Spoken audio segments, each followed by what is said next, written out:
melahirkan sosok pemimpin yang membawa kejayaan Islam di Aceh.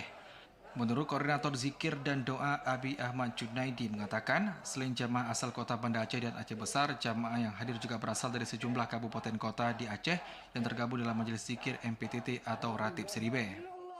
Makanya kami mengundang Abu Yasir Haji Arman Wali, ulama sufi yang memang ingin mengajak semua umat ini bersama-sama dengan melihat kelebihan, tidak melihat kekurangan. Intinya ini juga bagian dari upaya kita untuk menciptakan pilkada damai ini. Memang kami niat dari awal agar acara ini tidak ada unsur politik. Maklumlah namanya orang, udah kita batasi, udah kita sampaikan, tapi mereka juga mau berbicara bagaimana hak mereka. Ini tidak ada unsur politik. Kita semata-mata berdoa dan zikir untuk para syuhada. Kenapa tempat di sini? Karena tempatnya para syuhada dan berawal di sini.